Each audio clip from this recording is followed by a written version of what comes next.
안녕하세요. 뉴스반장입니다. 무엇보다도 오늘도 아침부터 다녀보니까 어제 TV 토론에 대한 그런 냉정한 평가가 많은 것 같습니다. 그래서 그 TV 토론에서 이재명 후보가 어떻게 젊은 세대를 무시하고 이런 국민을 대신해서 하는 질문들에 대해 가지고 패팅으로 위반하는지 보고 많은 사람들이 실망한 것 같습니다. 그래서 기본적으로 어제 내용만으로도 사실 굉장히 이재명 후보는 본인이 부적절했다는 걸 증명했지만 또 매너 면에서도 빵점이었다 이렇게 평가하겠습니다. 젊은 세대가 합리적인 지적을 할 때 그에 대해서 가르치려고 드는 태도 그것 자체가 꼰대짓이고 이재명 후보가 이런 성남시장 할 때도 장애인들에게 찾아온 장애인들에게 대화하기까지 쫓아내라는 듯이 얘기한다든지 이런 태도의 문제, 인성의 문제가 있었는데 그대로 토론 과정에서 노정됐다 그런 생각을 하고 있습니다.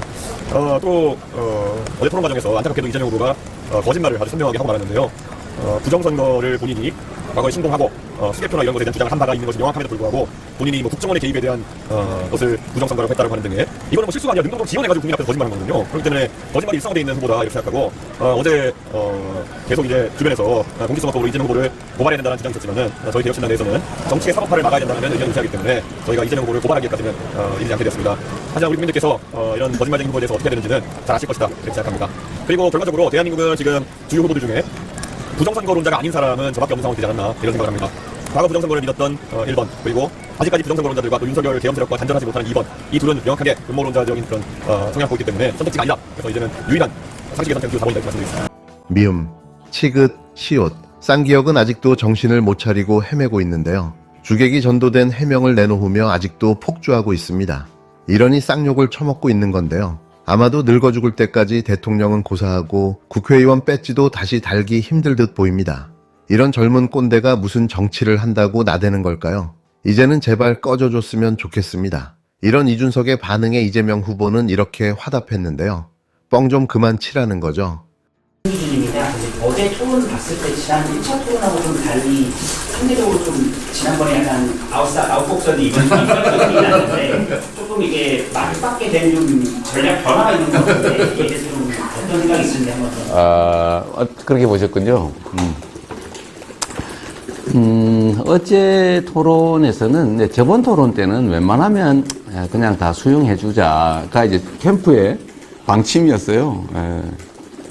좀 말도 안 되는 소리 하더라도 그냥 수긍하자, 다 받아주자 이런 입장이 이제 캠프의 기본 방침이었는데 그 1차 토론이 끝난 다음에 보니까 그 너무 말도 안 되는 그 얘기, 예를 들면 완전히 다른 팩트, 마치 엄청난 객관적 데이터인 것처럼 제시하는 게 전부 이제 허구였단 말이에요. 그냥 두면 안 된다. 저런 식으로 토론이 가는 건 바람직하지 않다. 그래서 최소한의 지적은 좀 하는 것이 국민에 대한 도리다. 뭐 이런 지적들이 있었어요. 그래서 어제 조금 지적했는데 그게 그렇게 달라 보였던 모양이군요. 많이 좀 달라 보이는 게 3차 토론은 정치 기대잖아요. 근데 아마 상대 쪽에서는 좀 지금 그분이 말씀하신 과거의 실제 발언이나 좀 약간 외교안보적인 발언에 대해서 조금 공격을 가할 것 같은 얘기가 좀 되는 부분이 있으실까요? 네, 이게 참 저런 정치나 특히 이제 그 정치의 가장 극화된 형태, 그러니까 예를 들면 후보자 토론 이런 거는 저는 좀 진지하고 객관적인 사실에 기초해서 역량과 정책을 겨루는 장이어야 된다고 생각해요. 그러니까 나는 이런 정책을 가지고 있다. 당신은 이런 정책을 가지고 있잖아요. 우리의 정책이 낫다. 나는 이런 실적을 냈다. 당신은 어떤 실적을 냈느냐. 이 나라는 이런 방향으로 가야 된다. 당신은 이렇게 하는 게 좀 문제가 있지 않냐? 뭐 이런 토론이 돼야 되죠. 근데 지금 아까 말씀드렸던 것처럼 우리 정치가 이게 정치가 아니고 싸움이 됐어요. 예를 들면 상대방의 말을 왜곡하고 심지어 조작하고 없는 말 했다고 우기고 객관적 데이터를 거짓말을 하고 뭐 그렇게 하면 그건 토론이 안 되죠. 정치가 안 되죠. 저는 그런 점들이 좀 시정됐으면 좋겠다. 이제 그런 생각을 하고요. 23일 직위원이 내놓은 해명이 어처구니 없었는데요. 술자리 전 사진 한 장 찍고 귀가했다는 건데 이게 지금 해명입니까? 얼마나 국민을 우습게 보면 이런 궤변을 해명이라며 내놓을 수 있는 걸까요? 과연 어떤 제정신 가진 국민이 이 기막힌 거짓말을 믿어주겠습니까? 지판사의 이런 대응, 제가 예고한 그대로인데요. 결국 나온다는 말이 사진만 찍고 나왔다는 거였습니다. 마치 삼척동자도 다 예측 가능한 시나리오였던 건데요. 술접대 의혹에 휩싸인 서울중앙지법 지규현 부장판사. 이 판사는 23일 윤리감사관실에 직접 소명서를 제출했는데요. 본인은 억울하다며 민주당이 공개한 사진은 단순한 회식 자리였고 자신은 술자리가 시작되기도 전에 자리를 떴다고 주장했습니다. 그런데 여기서부터 말이 안 맞는데요.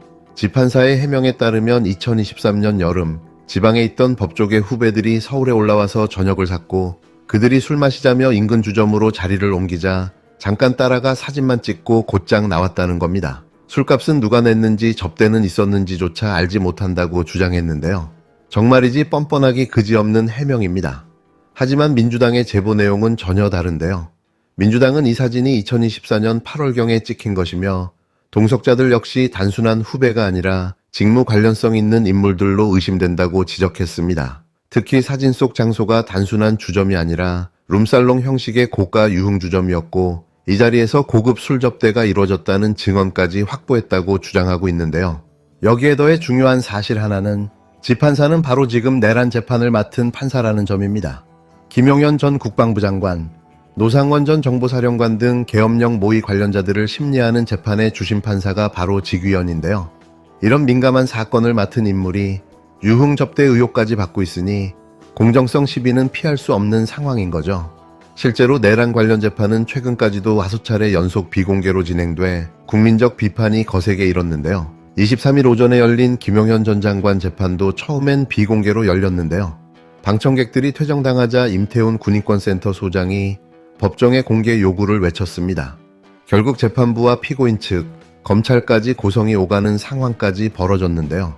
국방부 전체와 그리고 특전사, 정보사 모두가 내란 범죄에 가담했기 때문에 그 부대의 기관장들이나 부대장이 비공개 요청하는 것은 재판부가 범죄자의 비공개 요청을 받아들이는 것이나 마찬가지인 것입니다. 그런데 오늘마저 비공개의 결정을 내리는 것은 더 이상 공정한 재판을 하지 않겠다는 것을 검찰은 국가안전보장이라는 이유가 아닌 이상 비공개는 정당화될 수 없다고 강조했고 피고인 측은 오히려 검찰이 비공개를 먼저 요청해놓고 왜 뒤늦게 공개하자고 하느냐며 맞섰습니다. 법정은 일시 중단됐고 지판사는 법조인들도 깜깜이 재판이냐고 묻는다며 민망한 변명을 내놨는데요. 자, 여기서 한 가지 묻겠습니다. 술자리 의혹에 휩싸인 판사가 내란 사건의 주심을 맡고 있고 그 재판은 줄줄이 비공개, 의혹은 눈덩이처럼 불어나고 있는데요. 과연 이게 정상입니까? 국민들은 판사를 믿고 재판 결과를 받아들여야 합니다.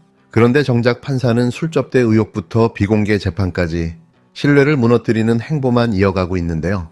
특히 이 모든 논란의 중심에 선 지규현 판사가 있는 거죠. 자신에게 제기된 의혹에 대해서는 사진 찍고 나왔다는 말로 뭉개고 재판은 깜깜이로 밀실에서 진행하겠다는 태도. 도저히 받아들일 수 없는 오만인데요. 이대로 두고 봐선 안 됩니다. 지판사 해명은 납득되지 않고 의혹은 더 커지고 있는데요. 술자리가 단순한 만남이었는지 접대였는지, 동석자들이 누구였는지, 날짜는 정확히 언제였는지 모든 걸 명확히 밝혀야 합니다. 국민이 납득할 수 있는 조사와 조치, 더 이상 미뤄선 안 되는데요. 술자리에서 사진만 찍고 귀가했다는 말장난, 이제는 더 이상 국민이 속을 정도로 순진하지 않습니다. 지판사에 대한 대법원의 엄정한 감찰과 필요한 경우 형사 고발까지도 검토돼야 합니다. 다시 말하지만 윤석열의 석방은 우연이 아닙니다. 그 샤르망 팬카페 그 관련해서 내부 관계자들이 제보가 옵니다. 오는데 국민의힘 정치인들하고 박영수 전 고검장, 박영수가 그렇게 거기 단골이었다고 구속 전까지 뭐 왔었다는 증언이 있습니다. 지기현 판사가 다녔다고 하는 그 팬카페. 그러니까 지기현도 맞고 지기현은 그냥 어떻게 보면 피레미 같은 그런 거고 그 업소 자체가 뭐 멤버십이다 뭐다 뭐 있잖아요. 그 얘기가 있는데 중요한 것은 국민의힘 현직 정치인 누구누구 이름은 제가 말을 못하겠어요. 아직 더 확인을 해야 돼서. 그리고 대통령실 고위 관계자에 박영수 전 고검장이 있고 내부 관계자 이거는 주장인데 윤석열 검사가 왔었다. 윤석열 검사가 왔었다 거기에? 예, 전에. 그러니까 언제까지 왔는지는 확인을 해봐야겠지만 박영수가 왔으면 사실은 윤석열은 충분히 갔을 수 있다고 저는 보거든요. 근데 지금 윤석열까지 나왔어요. 구속 취소가 우연이 아닌 것 같아요. 저도 아닌 것 아니 같아요. 우연은 근데 아니죠. 절대 아니죠. 여기서 확인이 됩니다. 제가 지금 그거를 더 확인해야 돼서 말 자세히 못 드리겠는데 여기서 확인이 돼요. 그래서 그림이 나온다. 공수처가 지금 어찌됐든 이 사건을 수사를 시작했잖아요. 네. 통화 기록만 봐도 금방 확인될 것 같습니다. 이야, 뭐가 큰 게 나올 수도 있겠다. 봉지욱 기자.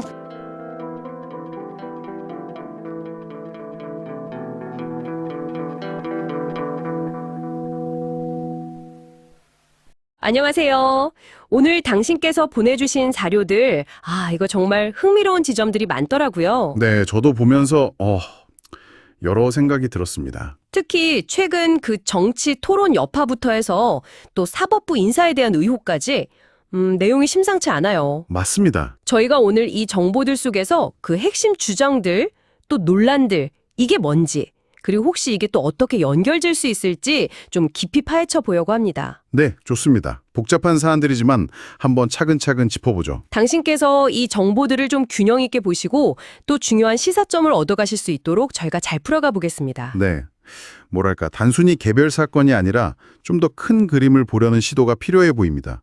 이 자료들이 그걸 보여주는 것 같기도 하고요. 맞아요. 그럼 일단 그 정치 토론 얘기부터 시작해 볼까요? 이재명 후보요.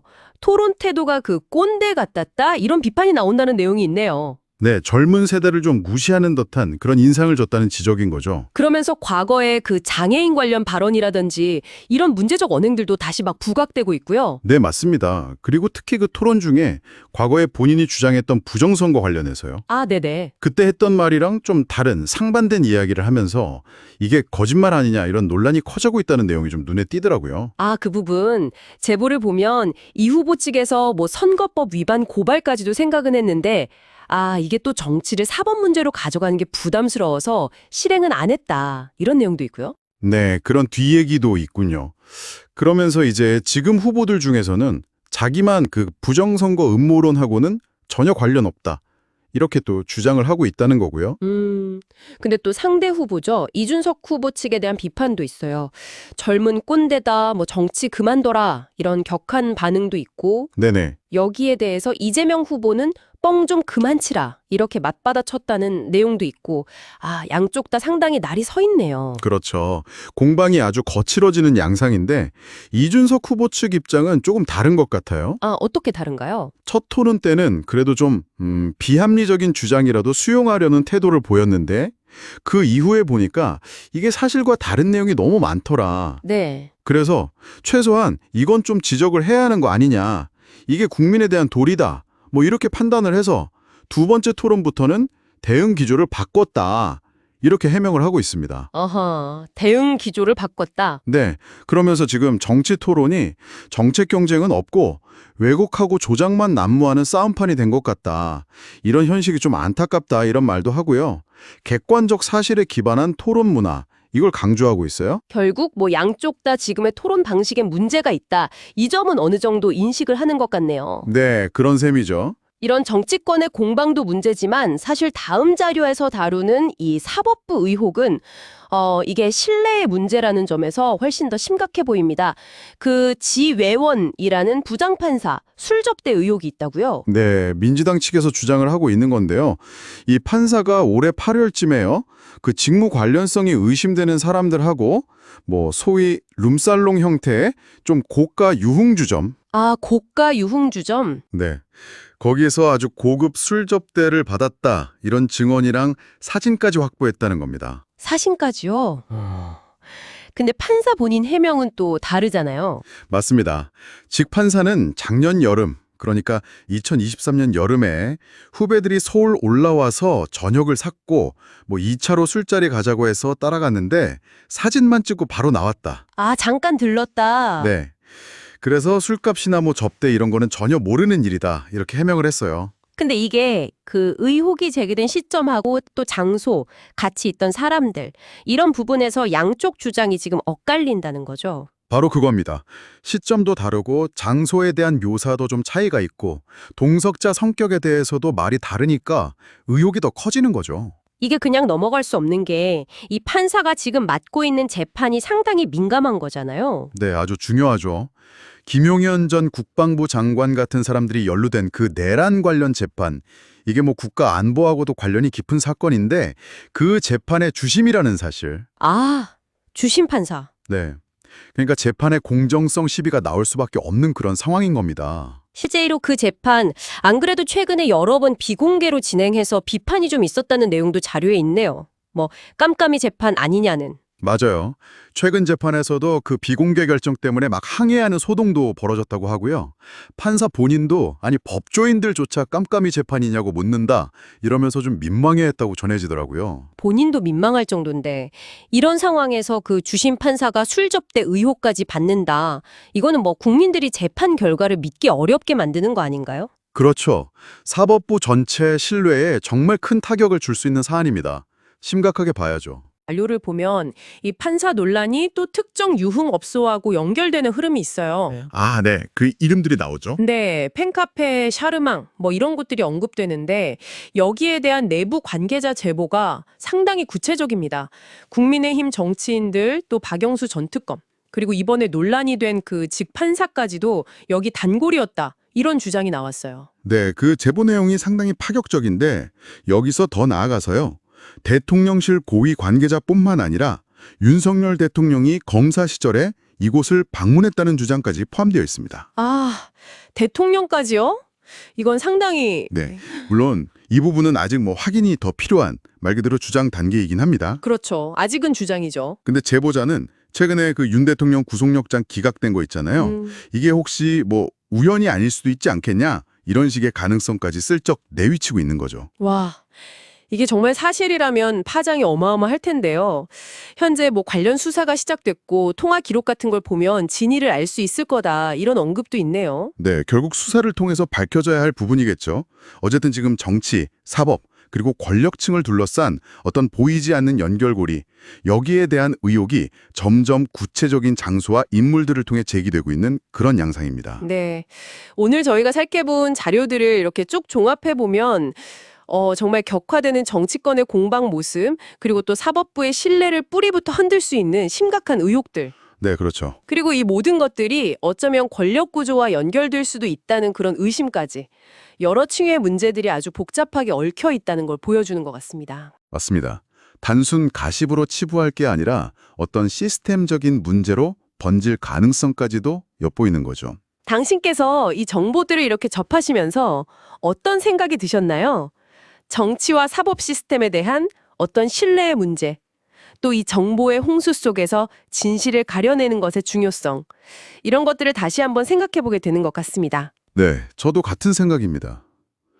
이렇게 정치, 사법, 그리고 어쩌면 권력형 비리일 수도 있는 의혹들이 복잡하게 얽힌 이 상황 속에서 혹시 우리가 놓치고 있는 또 다른 연결고리나 아니면 더 본질적인 질문은 없을까요? 오늘 다룬 내용 그 너머에 당신께서 더 탐구해보고 싶은 지점은 무엇일지 한번 생각해보시는 것도 의미 있을 것 같습니다.